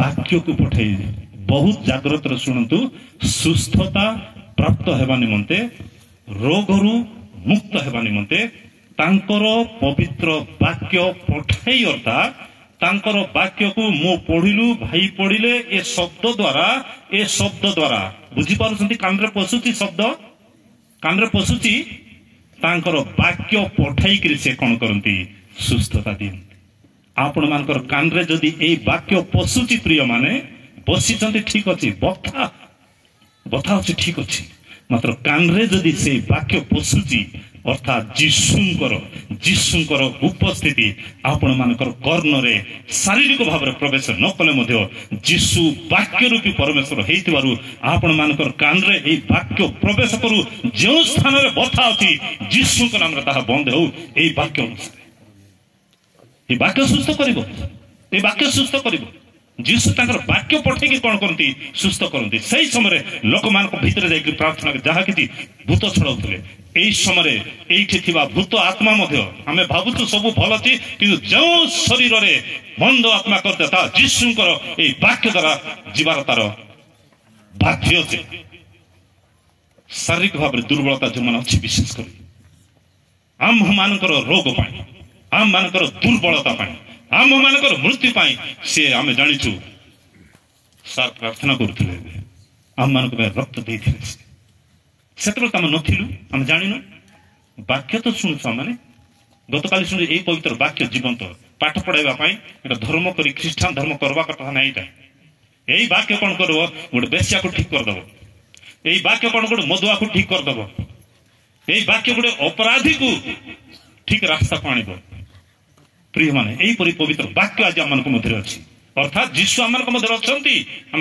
शारीरिक भाव में देखी पारिबा नहीं किंतु से आम मान मध्य वाक्य रूपी है आम मान मध्य प्रकाशित हुए यही समय वाक्य पठाई आपण मान सुस्थ करने निमते पवित्र वाक्यर प्रतिज्ञा आपण मान जीवन कार्य करू सभा पर निश्चय प्रार्थना करू पवित्र दास मान आम मध्य अच्छा आम समस्ते आम जार दुर्बलता अच्छी आम प्रार्थना करूँ मात्र प्रार्थना करने पूर्व मोर कह उद्देश्य नहीं ये वाक्य कहूँ कौन ये वाक्य आपण मान पाखक पठेकरी जे कौन सी आपण मानकर सकाଳେ पढ़ी नाना प्रकार पीड़ा ठारू से मुक्त कले सुस्थ कले लिखा अच्छी से सकाଳେ मु कहूली काली कहूली मानकर यही पवित्र वाक्य आपण मानकर भितर जब प्रवेश करुच्ची आपणकर शरीर को कौन करुचे से स्कैनिंग करुच्ची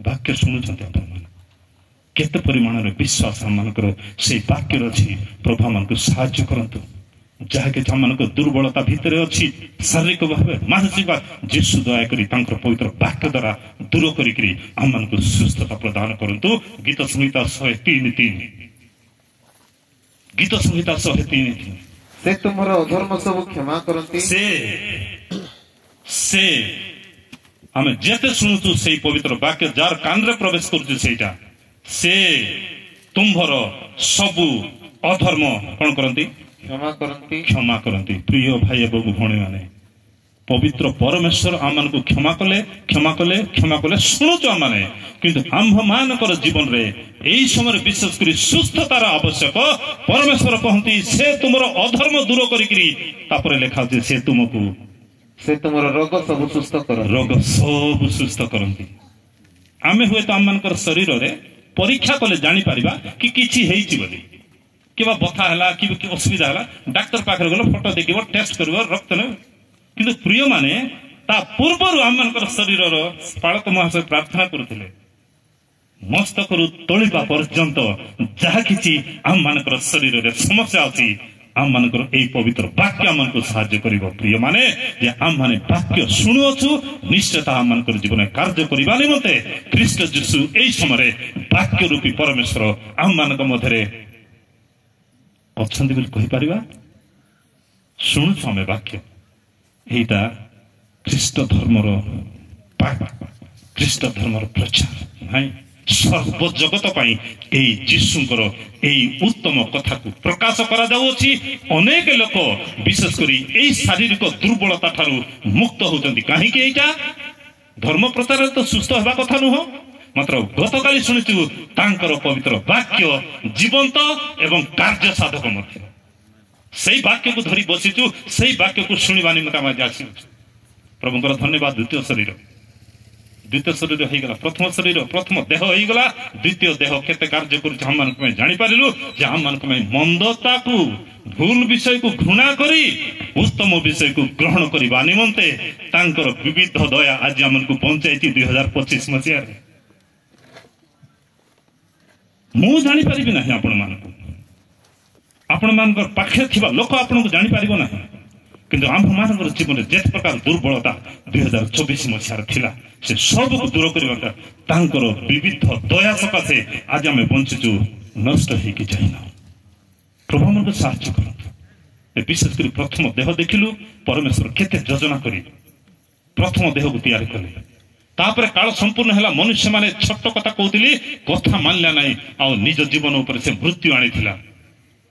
ପରମେଶ୍ୱର ତାଙ୍କର କ୍ରୁଶର ରକ୍ତ ଦ୍ୱାରା ଆମମାନଙ୍କୁ ପ୍ରିୟମାନେ ଅଧର୍ମରୁ ପାପରୁ ଯାହା କିଛି ଆମେ କରିଥିଲୁ ସବୁରୁ ଦୂର କରି ଆମମାନଙ୍କୁ 2024 ମସିହାରୁ 25 ଆଣିଛନ୍ତି।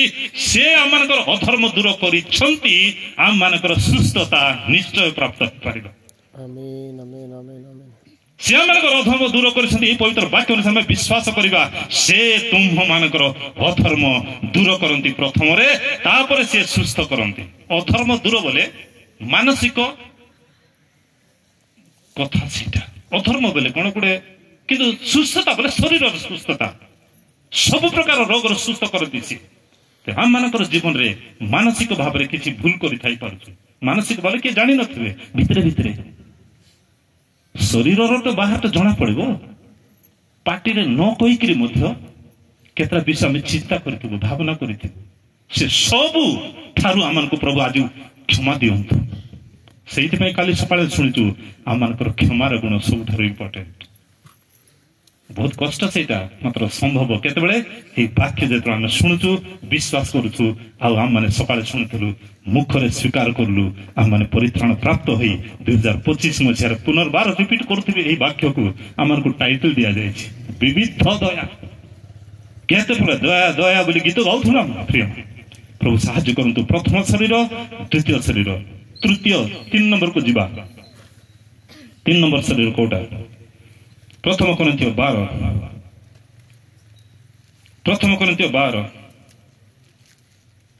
ପର୍ବ 12 ପଦ। କାରଣ ଯେପରି ଶରୀର ଏକ ଆଉ ସେଥିର ଅଙ୍ଗ ପ୍ରତ୍ୟଙ୍ଗ ଅନେକ, ମାତ୍ର ଶରୀରର ସମସ୍ତ ଅଙ୍ଗ ପ୍ରତ୍ୟଙ୍ଗ ଅନେକ ହେଲେ ହେଁ ଏକ ଶରୀର ଅଟେ। ସେହିପରି ମଧ୍ୟ ଖ୍ରୀଷ୍ଟ। ଏଠି ଲେଖାଯାଉଛି କଣ? ଗୋଟେ ମଣ୍ଡଳୀ ବିଷୟରେ ଲେଖାଯାଉଛି। 27 ପଦ ପଢ ଦୟାକରି। ତାର ତୁମ୍ଭେମାନେ ଖ୍ରୀଷ୍ଟଙ୍କ ଶରୀର। ଦେଖ, ଦ୍ୱିତୀୟ ଶରୀର ବୋଲି ଦେଖିଲୁ। ପ୍ରଥମ ଶରୀର ଆଦମ ହେଇଗଲା, ଦ୍ୱିତୀୟ ଶରୀର ଯୀଶୁ ହେଇଗଲା, ତୃତୀୟ ଶରୀର କିଏ? ଆମ୍ଭେମାନେ। କେଉଁମାନେ? ସେଟା ମଣ୍ଡଳୀ। ପରମେଶ୍ୱର ମଣ୍ଡଳୀକୁ ତାଙ୍କର ଶରୀର ବୋଲି କହନ୍ତି, ଯୀଶୁଙ୍କର ଶରୀର। ଲେଖ, ଆଉ ଥରେ ପଢ ସେଟାକୁ। ତୁମ୍ଭେମାନେ ଖ୍ରୀଷ୍ଟଙ୍କର ଶରୀର। ପ୍ରିୟମାନେ, ତୁମ୍ଭେମାନେ ବୋଲି ମୁଇଁ କହିବି ନାହିଁ, ମୁଁ ମଧ୍ୟ ସେ ଭିତରେ ସାମିଲ ଅଛି। ଆମ୍ଭେମାନେ ସମସ୍ତେ, ମୁଁ ଏଠି ଛିଡ଼ା ହେଇକି ବଡ କଥା କହିବା ଦରକାର ନାହିଁ ମତେ। ମୁଁ ମଧ୍ୟ ଖ୍ରୀଷ୍ଟଙ୍କର ଶରୀରର ଅନ୍ତର୍ଭୁକ୍ତ ଆଜି। এইটা হচ্ছে তৃতীয় শরীর। মানে কোন? আজ আমি মন্ডলী কହୁଛୁ, ঠিক ଅଛି, কিন্তু মন্ডলী କହିବା ପୂର୍ବରୁ ମଣ୍ଡଳୀ ହେଉଛି ଖ୍ରୀଷ୍ଟଙ୍କର ଶରୀର, ଖ୍ରୀଷ୍ଟଙ୍କର ଦେହ ମଣ୍ଡଳୀ। ପ୍ରିୟମାନେ, ଆମେ ବିଭିନ୍ନ ପ୍ରକାର ଅଙ୍ଗ ପ୍ରତ୍ୟଙ୍ଗ ହେଲେ ମଧ୍ୟ ଆମେ ସମସ୍ତେ ଏକ ଶରୀର, ଅର୍ଥାତ୍ ମଣ୍ଡଳୀ ଆଦି ଖ୍ରୀଷ୍ଟ ଯୀଶୁଙ୍କର ନିଦର୍ଶନ। ମଣ୍ଡଳୀ ଆଦି ଖ୍ରୀଷ୍ଟ ଯୀଶୁଙ୍କର ନିଦର୍ଶନ। ସେଇ ଖ୍ରୀଷ୍ଟ ଯୀଶୁଙ୍କ ନିଦର୍ଶନ ମଣ୍ଡଳୀରେ ମନ୍ଦତାକୁ ଘୃଣା କରାଯାଉଛି କି? ଭଲଟାକୁ ଗ୍ରହଣ କରାଯାଉଛି କି? ତାର ଉଲ୍ଟା ହଉଛି ବୋଧେ ବହୁତ ଜାଗାରେ। ଆମେ ଜାଗ୍ରତ ହେବା, ଆମେ ଲୋକଙ୍କୁ ଭୁଲ ବୋଲି ଦେଖେଇବା ନାହିଁ। ଆମେ ନିଜକୁ ଜାଗ୍ରତ କରିବା। ଯେଉଁ ଯୀଶୁ ଆମମାନଙ୍କ ନିମନ୍ତେ ଯେଉଁ ବିଷୟକୁ ଶରୀର ବୋଲି କହିଲେ, ଖ୍ରୀଷ୍ଟ ଯୀଶୁ ଯିବା ପରେ, এইটা কোউঠুর পড়িল? এটা 12 প্রথম পাউল লেখিলে। এটা না, মানে যীশু গলা পরে আমি দেখুছু, যীশুঙ্কর শরীর গলা পরে শরীর তাঙ্কর পড়াইলা উপরকু। এই সময়ে সেই শরীর মন্ডলী পরি আজ আমার মধ্যে দেখা যাচ্ছে, যাহাকি আমার শারীরিক এই দেহ অছি। এই মন্ডলীর আমি কোন এক আদি মন্ডলীর ঐক্যতা অছি কি? ବହୁତ କମ ଦେଖିବାକୁ ମିଳିବ। ଆମେ ସମସ୍ତେ ଖ୍ରୀଷ୍ଟଙ୍କର ଶରୀରର ଅଙ୍ଗ ପ୍ରତ୍ୟଙ୍ଗ। ପ୍ରିୟମାନେ, ଏତିକି ଯଦି ଆମେ ବୁଝିପାରିବା, ଖ୍ରୀଷ୍ଟୀୟ ସମାଜରେ କୌଣସି ମତେ ଗଣ୍ଡଗୋଳ କାର୍ଯ୍ୟ କରିବ ନାହିଁ, ବିଭିନ୍ନତା କାର୍ଯ୍ୟ କରିବ ନାହିଁ, କୌଣସି ରୋଗ ଦୁର୍ବଳତା ମୃତ୍ୟୁ ମଧ୍ୟ କାର୍ଯ୍ୟ କରିବ ନାହିଁ। ଶାରୀରିକ ଭାବରେ ମରିବା ଆମେ, କିନ୍ତୁ ସେଇ ମୃତ୍ୟୁ ଆମମାନଙ୍କ ମଧ୍ୟରେ ରାଜତ୍ୱ କରିବ ନାହିଁ, ଯାହାକି ଆମମାନଙ୍କୁ ଅନନ୍ତ ନରକ ଆଡ଼କୁ ନେଇଯିବ। ଜାଗ୍ରତ ହେବା ତୃତୀୟ ଶରୀର, ତୃତୀୟ ଦେହ, ପ୍ରଥମ ଦେହ ଆଦମ କେତେ ଜାଗ୍ରତରେ କଲେ, ଦ୍ୱିତୀୟ ଦେହକୁ କେତେ ଜାଗ୍ରତ ଚିନ୍ତା କରିକି ତାକୁ ଜାତ କରାଇଲେ ପ୍ରିୟମାନେ ଜଗତରେ। ସେ ଗଲା ପରେ ତୃତୀୟ ଦେହ ଆଜି ଆମେ ମାନେ, ହଁ ମଣ୍ଡଳୀ କହିବା, କିନ୍ତୁ ପ୍ରଥମରେ ମଣ୍ଡଳୀ ପୂର୍ବରୁ ଆମେ ସମସ୍ତେ ଖ୍ରୀଷ୍ଟ ଯୀଶୁଙ୍କର ଶରୀର। ପ୍ରିୟ ଭାଇ ଏବଂ ଭଉଣୀମାନେ, ଆମମାନେ ଅଙ୍ଗ ପ୍ରତ୍ୟଙ୍ଗ ଅଲଗା ହେଇପାରୁ, ମାତ୍ର ଆମମାନଙ୍କର ମନ ଏକ ହେଉ। 17:11 ପଢ, ଜହନ 17:11। ମୁଁ ଆଉ ଏ ଜଗତରେ ରହୁନାହିଁ, କିନ୍ତୁ ଏମାନେ ଜଗତରେ ରହୁଅଛନ୍ତି। ମୁଁ ଯୀଶୁ କହିଲେ ସେଟା, ମୁଁ ଆଉ ଏଇ ଜଗତରେ ରହୁନାହିଁ, ଏମାନେ ଏଇ ଜଗତରେ ଅଛନ୍ତି, ପୁଣି ମୁଁ ତୁମ ନିକଟକୁ ଯାଉଅଛି। ମୁଁ ତୁମ୍ଭ ନିକଟକୁ ଯାଉଅଛି। ତାଙ୍କର ଯିବା ପୂର୍ବର କଥା ଏଇଟା। ପବିତ୍ର ପିତା ବାପାଙ୍କୁ କହୁଛନ୍ତି ସିଏ, ତୁମ୍ଭ ନାମରେ ସେମାନଙ୍କୁ ରକ୍ଷା କର, ତୁମ୍ଭ ନାମରେ ସେମାନଙ୍କୁ ତୁମେ ରକ୍ଷା କର। ଯୋଉ ପ୍ରାର୍ଥନା ଆଜି ଆମ୍ଭମାନଙ୍କୁ ଆବଶ୍ୟକ ଅଛି ତା ତଳକୁ, ଯେଉଁ ନାମ ତୁମ୍ଭେ ମତେ ଦେଇଅଛ, ଯେଉଁ ନାମ ତୁମ୍ଭେ ମତେ ଦେଇଅଛ। କୋଉଠି ଦେଲେ ଯୀଶୁଙ୍କୁ ସେଇ ନାମ? ସେଇ ମରିୟମଙ୍କ ଗର୍ଭରେ କନ୍ୟା ଜାତ ହେବ, ଇମାନୁଏଲ ତାର ନାଦ, ଈଶ୍ୱର ଆମ ସହିତ ବୋଲି କହିଲେ ସେଇଟା। ତାପରେ ଯେପରି ଆମ୍ଭେମାନେ ଯେ ପ୍ରକାର ଏକ, ଆମ୍ଭେମାନେ ଯେପରି ଏକ, ସେମାନେ ସେ ପ୍ରକାର ଏକ ହୁଅନ୍ତି। ସେମାନେ ସେପରି ଏକ ହୁଅନ୍ତି। ବାପାଙ୍କର ପୁତ୍ରଙ୍କର ଐକ୍ୟତାକୁ ଆଜି ମଣ୍ଡଳୀରେ ଐକ୍ୟତା ସେ ଚାହୁଁଅଛନ୍ତି। ପ୍ରିୟମାନେ, ମଣ୍ଡଳୀରେ ଐକ୍ୟତା ଚାହାନ୍ତି, କାରଣ ମଣ୍ଡଳୀ ହଉଛି ଖ୍ରୀଷ୍ଟ ଯୀଶୁଙ୍କର ଶରୀର। ମଣ୍ଡଳୀ ହଉଛି ଖ୍ରୀଷ୍ଟ ଯୀଶୁଙ୍କର ଶରୀର, ଯେଉଁ ଶରୀରରେ ପରମେଶ୍ୱରଙ୍କ ଠାରେ ଯୀଶୁ ପ୍ରାର୍ଥନା କରି ଚାଲି ଯାଇଥିଲେ, ମୁଁ ଚାଲି ଯାଉଛି ସିନା, ତୁମେ ଆଉ ମୁଁ ଯେମିତି ଏକ, ଏମାନେ ମଧ୍ୟ ସେମିତି ଏକ ହୁଅନ୍ତୁ। 2024 ମସିହାର ହୁଏତ ଆମମାନଙ୍କର ବିଭିନ୍ନତା ଥିଲା, 2024 ମାସ ଅନେକ ପ୍ରକାର କଥା କହିଲୁ, ମାତ୍ର ଏଇ 2025 ମସିହା ତାଙ୍କର ବିବିଧ ଦୟା ଆମ୍ଭମାନଙ୍କ ପ୍ରତି ଆସିଥିବାରୁ ପ୍ରିୟମାନେ ଆଜି ଆମେ ସମସ୍ତେ ସେଇ 17:11 ଅନୁସାରେ ଆମେ ସମସ୍ତେ ଏକ ହେବା ନିମନ୍ତେ ପ୍ରାର୍ଥନା କରିବା। ଅନେକ ବିଷୟ ପାଇଁ ପ୍ରାର୍ଥନା କରାଯାଏ, କିନ୍ତୁ ଐକ୍ୟତା ପାଇଁ ପ୍ରାର୍ଥନାର ସମୟ ଆମେ କମ ଦେଖୁଛୁ। ବହୁତ କଷ୍ଟ ସମୟ ଏଟା। ଥିଓରି କରିକିରି ପ୍ରାକ୍ଟିକାଲି କରି ବୁଝାଇବାକୁ ମୁଁ କହିପାରିବି ନାହିଁ, କିନ୍ତୁ ଈଶ୍ୱରଙ୍କର ପବିତ୍ର ବାକ୍ୟ ଆମକୁ କହୁଛି, ତମେ ମୁଁ ଯେମିତି ଏକ ଥିଲୁ, ଏମାନେ ମଧ୍ୟ ସେମିତି ଯେମିତି ଏକ ହୁଅନ୍ତି। ଏଇଟା ମୋର ପ୍ରାର୍ଥନା। ଯୀଶୁ ସେତେବେଳେ ପ୍ରାର୍ଥନା କରି ପଳେଇଲେ, କିନ୍ତୁ ଏଇ ବାକ୍ୟ ଆଜି ଆମମାନଙ୍କ ମଧ୍ୟରେ ଲାଗୁ ହେଉ। ପ୍ରିୟମାନେ, ବିଭିନ୍ନତା ଅର୍ଥାତ୍ ଗଣ୍ଡଗୋଳର କଥା ଦୂର ହେଉ, ଆମେ ସମସ୍ତେ ଏକ ହେଇକିରି ପରବର୍ତ୍ତୀ ଦିନମାନଙ୍କରେ ଏଇ ଯୋଉ ସିନ୍ଧିଭଟାର ଏଇ ମଣ୍ଡଳୀ ଅର୍ଥାତ୍ ଏଇ ଖ୍ରୀଷ୍ଟ ଯୀଶୁଙ୍କର ଶରୀର ଏଇପରି ପ୍ରକାଶ ପାଉ ଯେ ସମସ୍ତଙ୍କର କଥା ଗୋଟେ ହଉ। ସହଜ କି? ଏତେ ସହଜ ନାହିଁ, କିନ୍ତୁ ସମ୍ଭବ, କାରଣ ତାଙ୍କର ପବିତ୍ର ବାକ୍ୟ ଆଜି ଆମମାନଙ୍କ ମଧ୍ୟରେ ଜୀବନ୍ତ ଏବଂ କାର୍ଯ୍ୟ ସାଧକ ବୋଲି କଥା କହୁଛି, ବାକ୍ୟ କଥା କହୁଛି। ତାଙ୍କର ବାକ୍ୟ ସେ ପଠାନ୍ତି ଆଉ ସୁସ୍ଥ କରନ୍ତି। ସେ ବାକ୍ୟ ଆଜି କଥା କହୁଛି। ପ୍ରିୟମାନେ, ଆପଣମାନଙ୍କର କର୍ଣ୍ଣରେ ଆପଣମାନେ ଶୁଣୁଅଛନ୍ତି। ସେଇ ପବିତ୍ର ବାକ୍ୟ ଆଜି ଆମମାନଙ୍କୁ ସାହାଯ୍ୟ କରୁ। କ'ଣ ହେବା ନିମନ୍ତେ ନା, ପ୍ରକୃତରେ ସେ ଯେଉଁ ଶରୀର 20:28 ଦୟାକରି ପଢିದ್ದು ପ୍ରେରିତ 20:28 ପ୍ରେରିତ।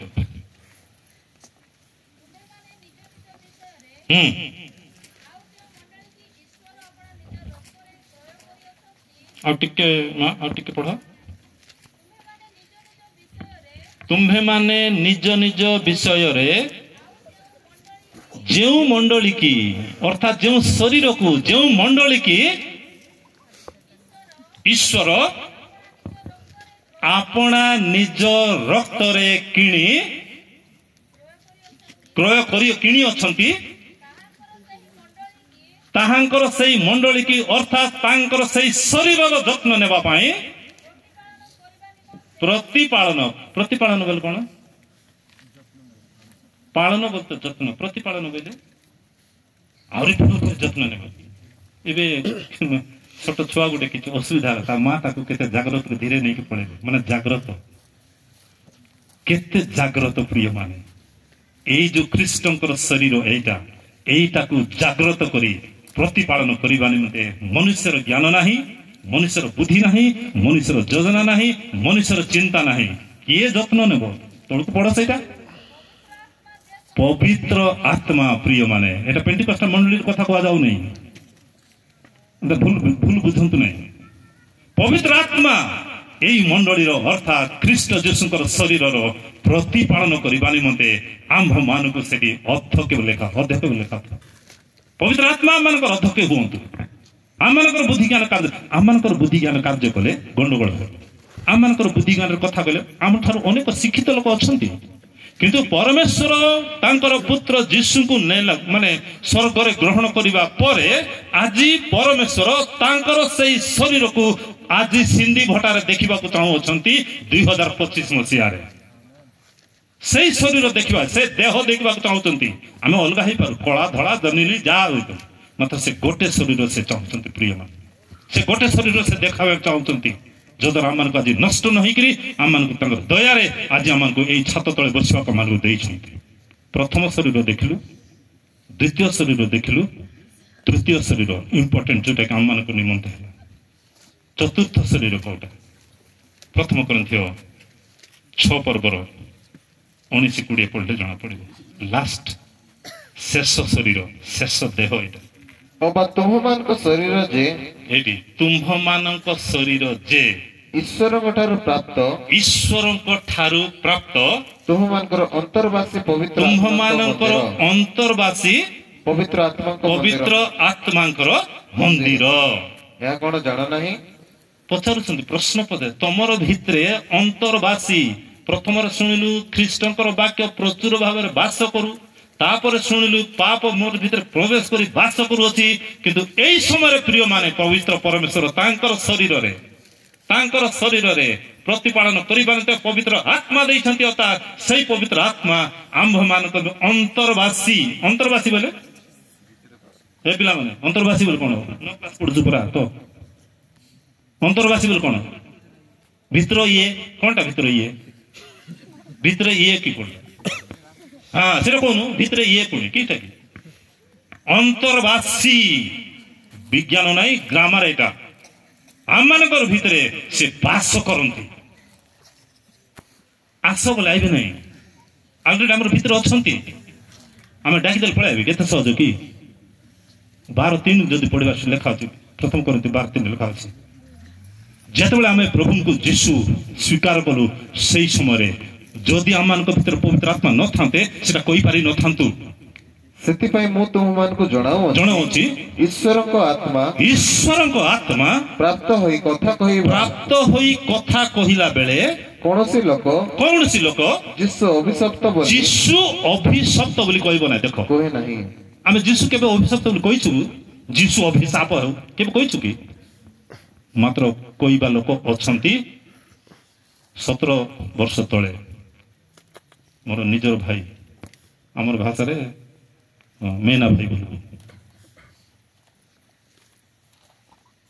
मंडलीर सभापति सी थिले कहबा को बाध्य भी जेले कष्ट लगे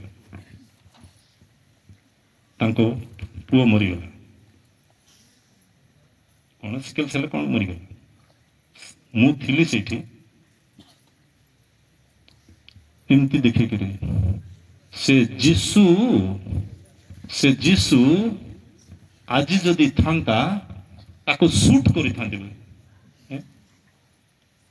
दुख रे प्रकाश करिबा समय रे दुख गोटे बोली पुओ दुईटा झियो अछती सुनिबार आमनकर आवश्यक से बसी एमती देखती तले देखे नहीं जानी जीसु ऊपर अछंती कोन की ए जीसु जदि एबे थांता ताकू शूट करी थांती ओहो ख्रिस्टियन लोक मंडलीर प्रधान लोक सी किंतु विशेष कर दुख लगुच 6 मास पर सी मरीगला आम मानकर मुखर कथबार्ता प्रिय माने केबे मध्य दुख समय हो आनंद रे केतल कहूँ अलग कथा दुख समय केबे मध्य आम मानकर मुखरु सेहीपरि कथा न बाहरु प्रभु आमको 2025 ता परे परे मध्य साहाय्य करंतु केबे मध्य आम मानकर दुर्बलता आम मानकर अबाध्यता आम मानकर अज्ञानता द्वारा केबे मध्य आम माने पिता परमेश्वर विरुद्ध रे पवित्र आत्मा विरुद्ध रे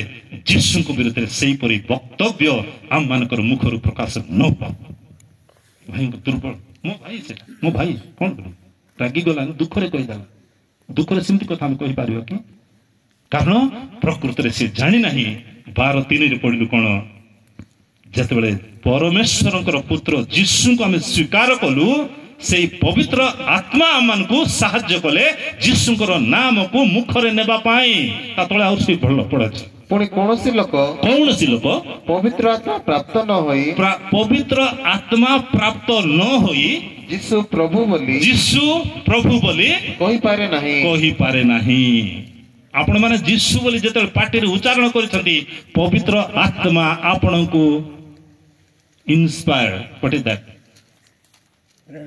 प्रेरणा जदि देई न थाते केबे मध्य आपण जीशु को मुखरे जीशु मोर प्रभु बोली आपण स्वीकार करि पारि न थाते अनेक पुओ तो नाही झियो मानको स्त्री लोक मानको भीतर शैतान कार्य करबा समय हम केतबे जाई थाउ जणा पड़ी जाउची कार भीतर शैतान अछि जणा पड़ी जाउची प्रभु मानको से बड़ ज्ञान कथा नाही पवित्र आत्मांकर सहायता रे पवित्र वाक्यर अनुमोदित नहीं वाक्य पढ़ु पढ़ु जाणु जाणु अनुभव रे हम जानि परछु गोटे भीतर शैतान ताकू आमे कहिबु प्रथम रे जीशु जीशु को बोले कहबो नै केबे मत कहबो नै अन्य गोटे शब्द कहबो से इमिडिएटली हम जानि परिबा आपण माने मते करंतु सेटा जदि जानि पारुथंती ताको जीशु ना कहबेले से कहबो नै पवित्र आत्मा भितर अछि परा नाही पवित्र आत्मांकर कार्य हम देखि पानु सेठी अन्य आत्मा सेठी कार्य करूछि काहे कि द्वितीय कोरिन्थियो 11:4 लेखा अछि जाउ नै से भितरे सेठी लेखा अछि दुईटा सुसमाचार अछि दुईटा आत्मा अछि आ दुईटा जीशु अछंती देखो 11:4 कारण जो जीशु को आमे माने मु कहू नै जो जीशु को आमे माने प्रचार करिना करू ना हो एपरि अन्य जीशु देखो अन्य जीशु बोल लेखा अछि आज दिन मानकर मध्य समाज रे चलीछि प्रकृति रे बाइबल धरिबु जीशु बोली कहबु किंतु प्रकृति रे जीशु को प्रकाश हम करि पारो जोटा कि हम मान को मध्य हम कहि पारे तापरे जीशु जदि केही आसे प्रचार करे बा जो आत्मा तुम्हे माने प्राप्त होई ना हो एपरि अन्य आत्मा प्रिय माने जागृत हेबा आमे आत्मा को द्वारा चालित हुई जीशु को प्रभु बोली स्वीकार करबा समय रे अनेक लोक ए दिन मानकर आसंती आ अन्य आत्मार कथा से मान कहि कि हम को अन्य पथरे नहीं जानती तापर ओबा जो सुसमाचार आमे तुम मान को सुनाइथलु सेही सुसमाचार छाड़ी करी अन्य सुसमाचार रे तुम माने बाया हो जाय छै चली से दिन मान करे प्रभु हमन को सहायता करंतु विशेष करी पवित्र आत्मा प्राप्त हेइथिबारु आमे जीशु को प्रभु बोली स्वीकार करी आज बंचुछु कहबार उद्देश्य प्रथम पढ़िलु अंतरवासी पवित्र आत्मा आम्भ मानक मध्य वास करंती 20 पढ़ की समाप्त करबा 6:20 प्रथम करंती कारण तुम्हें माने विशेष मूल्य रे किना जाई अछो आमे समस्ते विशेष मूल्य रे किना जाई अछो तांकर बहुमूल्य रक्त द्वारा एटा तुममान शरीर रे तुम्भ मानकर शरीर रे तुम्भ देखो एटा मंडली आउ शरीर कथा नुह एटा ख्रीष्ट जीशुंकर शरीर नाही एटा आदमर शरीर नाही एटा तुम्भे माने जण जण को इति को जाउची तुम्भे माने कोन विशेष मूल्य रे किना जाई थिबारु विविध दया हेला आमे नष्ट हेनु अछि ठीक लेखा ताकुठु एटा तुममान शरीर रे ईश्वरंकर गौरव प्रकाश ए शरीर जो हमन को देई छंती ना ए शरीर हम माने कोन हेची ना प्रकृति रे आम्भे माने किना जाई अछु आमे निजर न हो कहूछु किंतु प्रकृति रे प्रिय माने ए शरीर रे कोन हबारची ईश्वरंकर गौरव प्रकाश करिबा निमते 2025 मसिया रे प्रभु हमन को सहायता करंतु এই গৌরবর প্রকাশ করা সময় আমি অনেক উত্থান পথন দিয়ে গমন করে থাকছু বিশেষ করে পবিত্র পরমেশ্বর প্রথম দেহ কোটা আদম সমস্তে কুহতু প্রথম যে বুঝিছেন কুহতু প্রথম দেহ কোটা আদম দ্বিতীয় দেহ কোটা যীশু খ্রিস্ট যিশু তৃতীয় দেহ কোটা মন্ডল চতুর্থ দেহ কোটা মো নিজে মোরটা মুই এমতি কইলে ভাল লাগবে না মোরটা বা মুই বলে কইলে এই শরীর প্রিয় মানে প্রভু আমাকে বঞ্চাইছেন 24 তারিখ 25 বঞ্চলু মানে ମୁଁ ସେଇ ଶରୀର ଆଜି ବଞ୍ଚିଛି ମୋର ଶରୀରରେ କଣ କରିବି ତାଙ୍କର ଅଗୌରବ କରିବି ଚୁପ ହେଇଦେଲ ଅଗୌରବ କରିବି କି ହାଲେଲୁୟା କହିଲେନି ଅଗୌରବ ମୁଇଁ କହିଲି ବାବୁ ମୋର ଶରୀରରେ ତାଙ୍କର ଅଗୌରବ କରିବି ଭୁଲ କହୁଛ ବୋଲି ମତେ କିଏ କହୁଛ କି ମୁଁ ଯୋଉଟା କହିଲେ ଶୁଣିବାର ନାହିଁ ଏ ବାକ୍ୟ କଣ କହିଲା ଏ ଶରୀରରେ ମୁଁ ତାଙ୍କର ଗୌରବ ପ୍ରକାଶ କରିବି ଆମେନ୍ ଆମେନ୍ ଆମେନ୍ କେତେ ଦିନ କରିବି ମଲା ପର୍ଯ୍ୟନ୍ତ ଠିକ ଅଛି କେତେ ଦିନ ମୋର ଜାଣିନୁ ଆମେ ପରମେଶ୍ୱର ଆମଙ୍କ ଶରୀର ଦେଇଛନ୍ତି କହିବାର ଉଦ୍ଦେଶ୍ୟ ଆପଣମାନଙ୍କୁ ବିଶେଷ କରି ମୋର ଅନୁରୋଧ ଏହି ସମୟରେ କେତେ ସମୟ ହେଲା 10ଟା ହେଇଗଲା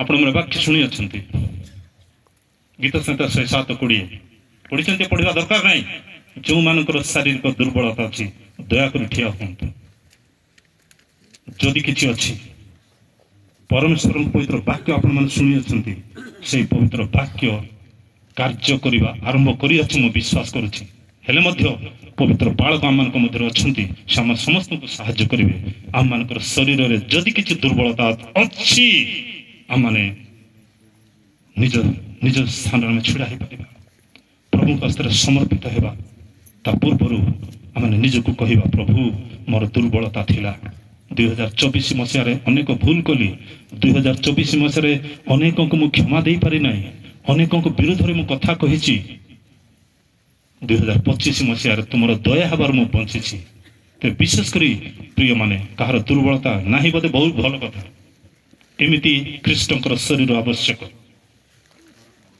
ଯଦି ଆପଣମାନଙ୍କର ଜୀବନରେ କିଏ ମା ଗୋଟେ କହୁଥିଲେ ମୋତେ ସନ୍ଧ୍ୟା ସମୟରେ ସେ ମା ଏଠି ଅଛନ୍ତି କି ଆମେ ସେ ଗାଁକୁ ଯାଇଥିଲୁ ଗୋଟେ ମା କହୁଥିଲେ ସନ୍ଧ୍ୟାକୁ ଆସିବେ ଆଉ ଟିକେ ପ୍ରାର୍ଥନା କରିଦିଏ ବୋଲି କହୁଥିଲେ ବୋଧେ ଆସିନା ଆସିଛ କି ମା ଆସନ ଦୟାକରି ବୋଧେ ବୁଝିପାରିଲେନି କ'ଣ କି ଠିକ ଅଛି ସେ ତାଙ୍କର କ'ଣ ସମସ୍ୟା ସେ ଆମକୁ କହିନାହାନ୍ତି କିନ୍ତୁ ବିଶେଷ କରି ପ୍ରାର୍ଥନା କରିବା ସେ ମଧ୍ୟ ଖ୍ରୀଷ୍ଟ ଯୀଶୁଙ୍କର ଶରୀରର ଗୋଟିଏ ଅଙ୍ଗ ସେ ମଧ୍ୟ ଖ୍ରୀଷ୍ଟ ଯୀଶୁଙ୍କର ଶରୀରର ଅଙ୍ଗ ତାଙ୍କର ଶରୀରରେ ଯଦି କଷ୍ଟ ହେଉଛି ଏ ଶରୀରର ଅନ୍ୟ ଅଙ୍ଗ କଷ୍ଟ ପାଇବା କଥା କି ନାହିଁ ତାକେ ହେଲା ମୋକେ କାହିଁ ହେଲା ସେମିତି କି ନାହିଁ ତ ତାକେ ବତାଇଲେ ମୋତେ କାହିଁ ହେଲା ନାହିଁ ଆମେ ଶରୀରର ଅଙ୍ଗ ପରା ତେବେ ତାଙ୍କର କେତେ କଷ୍ଟ ହେଉଛି ମୁଁ ଜାଣିନାହିଁ ଆସନ୍ତୁ ମା ଦୟାକରି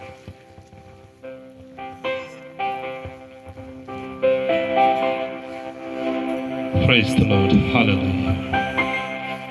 Hallelujah. कौन है जी माँ उसे बता ये हरा एमती 15 हरा साइट गला अच्छे लगे मेरे का सोचा गली विशाखापट्टनम गली हेला नहीं अरे मुंडा का बेसी बता है नहीं चालवा के है नहीं आटा बेसी बता प्रभु करो पवित्र वाक्य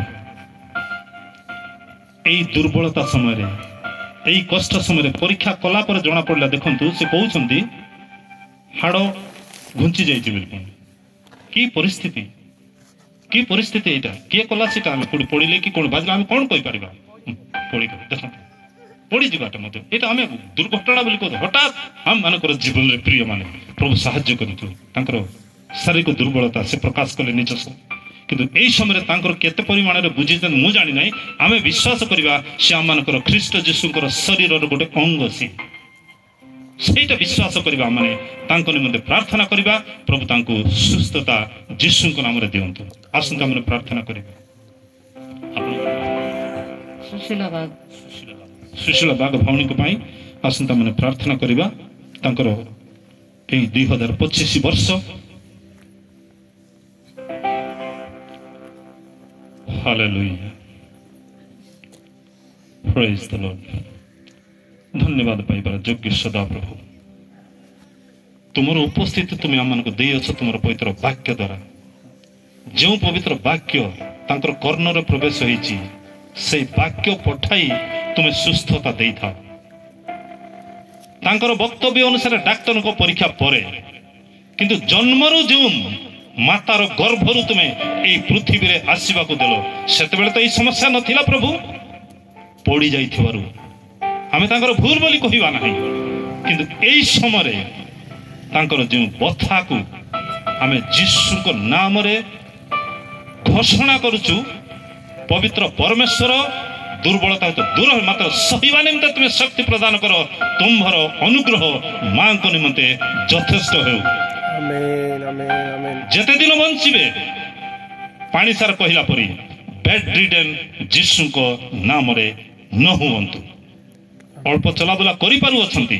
सेई चलाबुला शेष मुहूर्त पर्यंत यीशु को नाम रे कार्य करू बोले हमें प्रार्थना करूछु पवित्र परमेश्वर मांकर विश्वास को बढ़ाओ आमे मनुष्य मात्र तुम पवित्र वाक्य तांको शरीर मस्तक तलिबा पर्यंत यीशु को नाम रे कार्य करू आमेन यही प्रार्थनार आशीर्वाद को मां को शरीर रे घोषणा करी आमे यही प्रार्थना यीशु को नाम रे मागिलु प्रभु सुनो एवं ग्रहण करो आमेन आमेन आमेन कांदिबो नहीं कांदिबार नहीं काई कांदिबो तांको तुम पाई रक्त दी तुम रे कांदिबा दरकार नहीं मा हैं कांदिबा दरकार नहीं प्रभु कार्य करिबे ओके कांदिबो प्रेज द लॉर्ड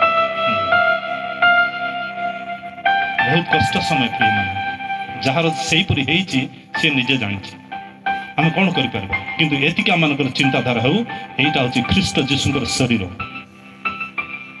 जदि प्रकृत ख्रीष्ट जीशुंकर शरीर मां सुशीला बाघ आपण मैंने प्रार्थना करतु आपण मन व्यक्तिगत प्रार्थना आपण पारिवारिक प्रार्थना मां को स्मरण करतु बेड रिडन हवा दिंतु ना श्वासवायु दिन जीव मात्र सेते पर्यंत परमेश्वर तांकर अनुग्रह को सुशीला बाघंकर शरीर रे कार्य करू बोली आपणकर मुखर स्वीकारोक्ति आपणकर वक्तव्य वाक्य अनुमति हेबा निमंते प्रभु हमनको सहायता करंतु आसंता में शेष प्रार्थना को जीवा आउ को 10 o'clock इट्स ओके ओके